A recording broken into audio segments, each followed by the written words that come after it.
Auzu billahi minash rajim. Bismillahir Rahmanir Rahim. In the name of Almighty Allah, most merciful, most beneficial to His creation. I, Muhammad Iqbal Shah, teacher by Higher Secondary School, Tarthfura, Environmental Science Allah, class 11th. Today's topic is solar energy.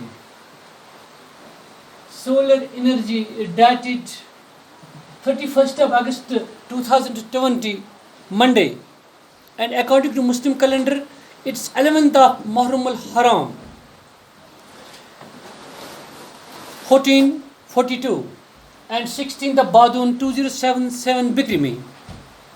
Dear students, as you know, solar energy is related with energy sources. Those very sources which we can use for our day-to-day purposes, which is useful for our needs. So, solar energy, I will tell you, radiant light and heat from the sun that is harnessed using a range of ever-evolving technologies. Solar energy, radiant light and heat from the sun that is harnessed using a range of ever-evolving technologies is an important source of renewable energy.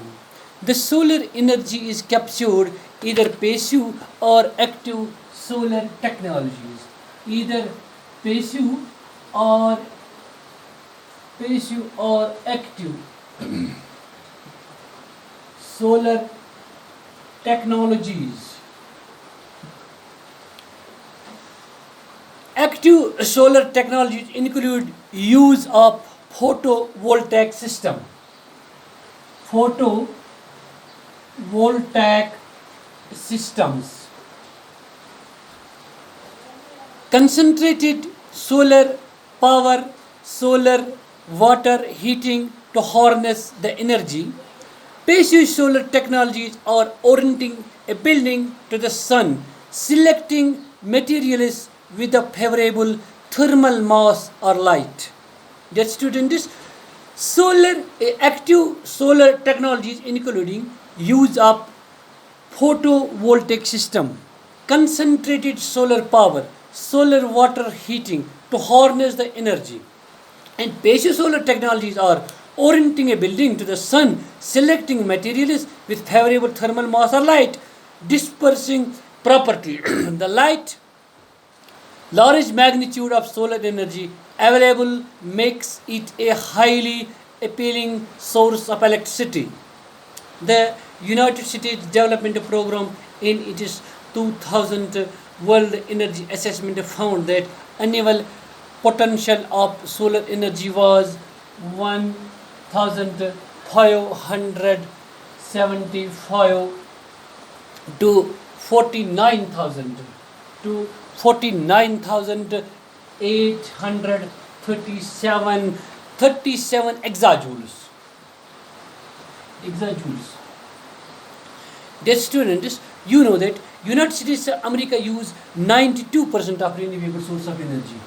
92% of renewable source of energy.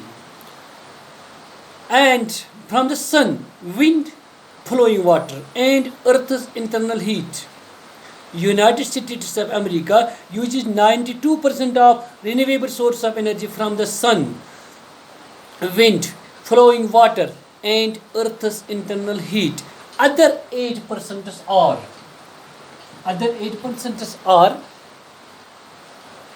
5% coal.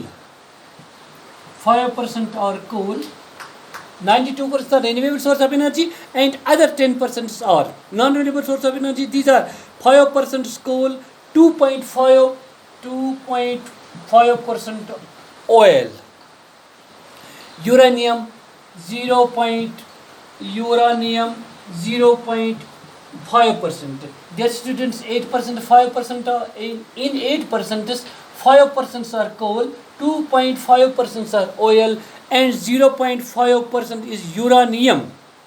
The steep rise in oil prices in the 1970 projected that renewable energy like solar energy will dominate world's energy production by 2050. 2050. Dear students, the development in renewable energy resources would save money, create more jobs, eliminate the needs for the oil importing, cause much less pollution and environmental damage. In United States, wind farms and power plants using geothermal, wood, biomass, hydropower, and high temperature solar with natural gas backup can produce electricity more cheaply. So, we should use more and more renewable source of energy for our day-to-day needs. Then we can compete. Then we can save our economy. Then we can save our future. We should opt modern tools and technologies to harness the modern tools, to harness the modern techniques which we can adopt to use energy resources for our needs. We have to use alternative source of energy. We have to use solar energy, wind energy, which are cheaply and easily available in the world, everywhere. Sunlight will never diminish until and endless up into the doomsday. So we have to use wind energy, we have to use solar energy, we have to use water energy for our day-to-day purposes. Wama alayna ila al balag. Okay.